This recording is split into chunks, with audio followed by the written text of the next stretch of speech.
Oh là là, mais ma pompe est en panne, mais que se passe-t-il? Allez, générique, let's go.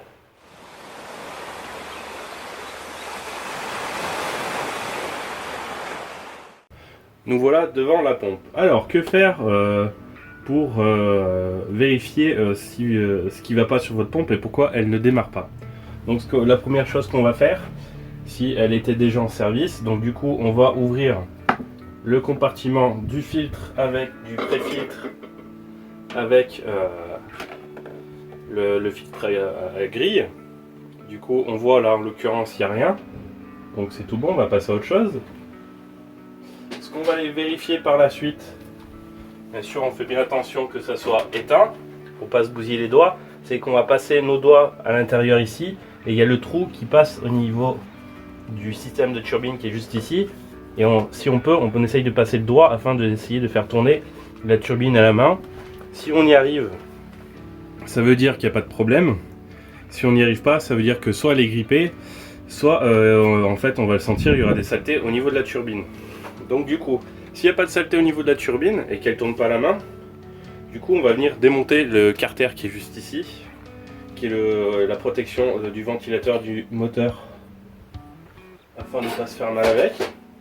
Donc du coup on va essayer de le faire tourner comme ceci. Si vous voyez comme là, je peux le faire tourner avec la main. S'il tourne, c'est que c'est une très bonne chose, c'est que le système tout simplement de la turbine avec son axe n'est pas grippé.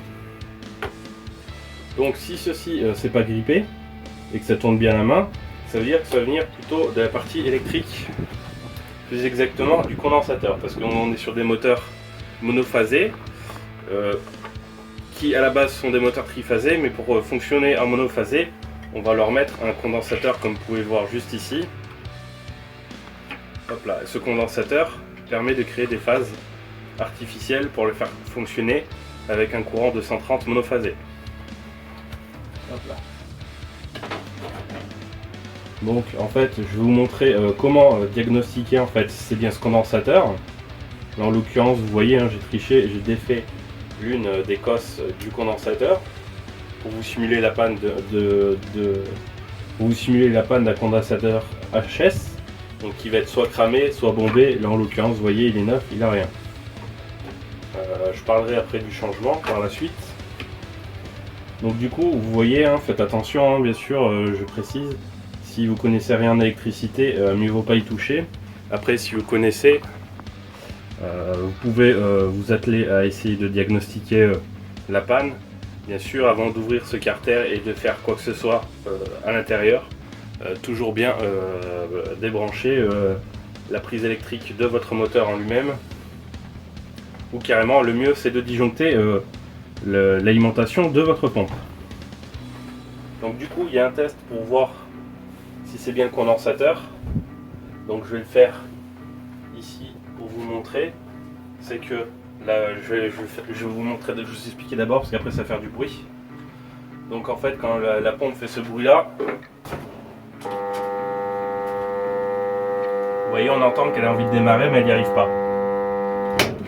Donc du coup ce qu'on va essayer de faire c'est prendre un tournevis. Je précise bien, ça reste quand même dangereux. Moi je suis habitué donc ça va. Mais bon, en principe c'est dangereux, il faut éviter de faire ça. Donc du coup moi je prends un tournevis, c'est ce qu'on va faire. Et après on va en fait s'en servir pour appuyer ici sur l'extrémité de l'hélice du moteur qui sert à refroidir, du moins l'hélice qui sert à refroidir le moteur. Du coup on va le prendre et on va appuyer comme ça et on va la pousser pour aider le moteur à démarrer. Si le moteur démarre, ça veut dire que c'est bien votre condensateur. Allez, petit test en vidéo. On prend, on fait attention et on va vite bien sûr. Donc là vous voyez que le moteur il démarre, il tourne. Donc c'est que la panne vient bien du condensateur qui est HS.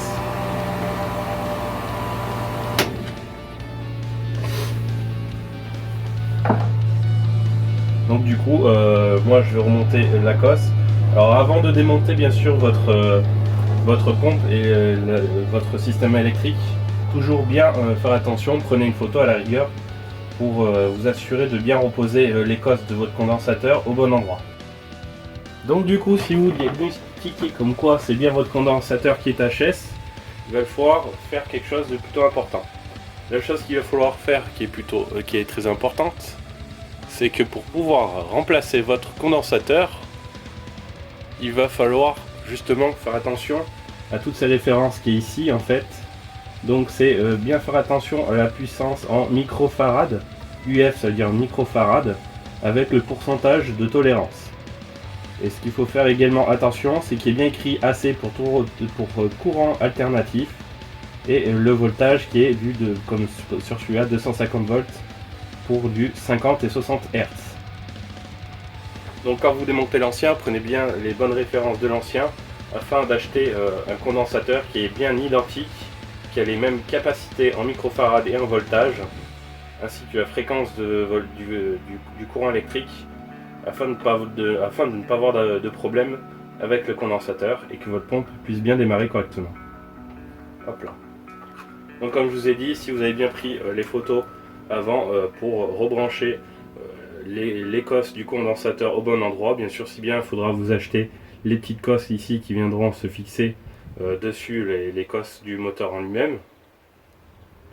Ce sera peut-être un petit achat en plus à prévoir. Et une fois que vous avez bien branché, que vous êtes sûr, vous pouvez refermer votre boîtier. Donc voilà, j'ai rebranché le condensateur. Vous pouvez voir, et donc du coup la pompe va démarrer toute seule par elle-même.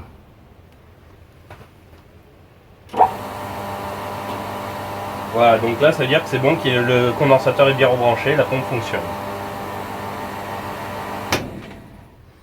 Donc sur ce, j'espère que cette petite vidéo vous aura plu et vous aura aidé pour diagnostiquer la panne de vos moteurs. Sur ce, je vous dis tchuss, à la prochaine pour une nouvelle vidéo.